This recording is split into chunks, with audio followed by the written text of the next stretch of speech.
I think right now everyone's trying to be like the next One Piece or the next Naruto. So I think that's what the big wave of shonen comes from.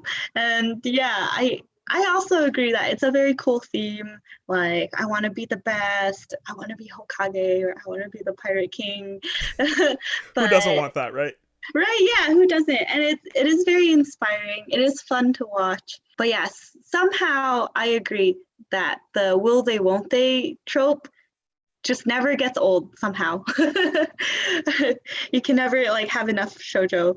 So I hope they keep coming out with more. I'm not sure if there's any like big shojo this season. Like the really, really like heartfelt kind of shojo. I'm not sure if Kobayashi-san no Maid Dragon counts as a shoujo. I feel like it Uh, falls more under comedy, yeah, you it's know? mixed. Right? So I feel like these days there's more like if it's not actiony, it's just comedy. And then every once in a while there might be an episode that's really like heart-wrenching, but so far I haven't seen anything like another Furuba or another Karekano so far in this season.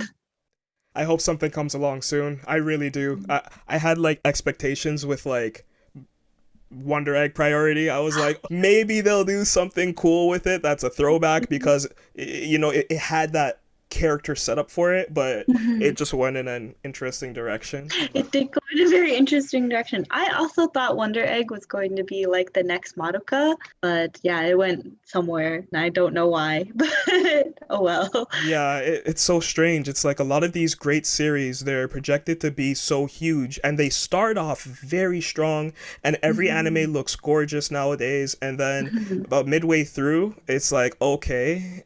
And then the ending is like, okay, it's flat once again, as usual. Yeah, yeah, I found that to be the case for a lot of anime I've watched, especially the actiony ones. So I like to name a couple where I was disappointed with the ending. Like Erased was one that it was very like, oh my God, who's the killer? I'm so excited. And then like the last like third was kind of like, what? Another one, I'm not sure if anybody remembers this anymore. Terror in Resonance. It was like an anime original, only 12 episodes. It's like there's like these two teenage boys and they decide to become terrorists and blow up buildings in like Tokyo for whatever reason. And it was like very intense and like very actiony. But after episode 5, it kind of like and it was like, why? It Why? was so Why? Like, you mean to tell me, like, around episode 8 or 9, you didn't realize that, hey, we kind of lost the plot. We have to fix this. But then again, Darling in yeah, the Franxx is popular, and that show really yeah, went to shit after, like, halfway. yeah, yeah. So I don't know. I feel like maybe it's like a reflection on like the industry and studios are being like crunched all the time. So then they don't have time to like come up with like good endings and things like that. That's my guess.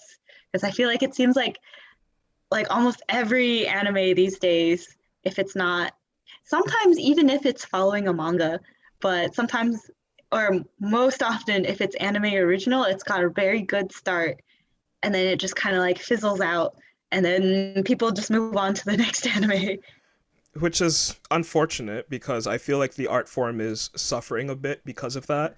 And Mm-hmm. there's a multitude of reasons. Like, you have like Tokyo Ghoul, and then it didn't go in a great direction. You Mm-hmm. have like you mentioned, Promised Neverland. There are so many other series where they start off so strong, and I know it's because they are, like you said, they're getting crunched because now instead of having 20 anime a season, and that was considered a lot, we're now having 50 anime with 80 projected next year. And uh, Yeah. it's great that there's anime for everybody, but I would also love if there was a story that transcended just whatever the trends were at the time and was just a Mm-hmm. great story that everyone could love, because we used to get so Yeah. many of those and now we very rarely Yeah. get any of them. Right. Yeah, yeah. It's very hard to even recall, like, what did I even watch last year or whatever because of how they are. But it's easier to recall, like, oh, I remember like watching like Haruhi Suzumiya growing up and Gurren Lagann. And like, it's easier to remember these older titles because I feel like they had such strong stories.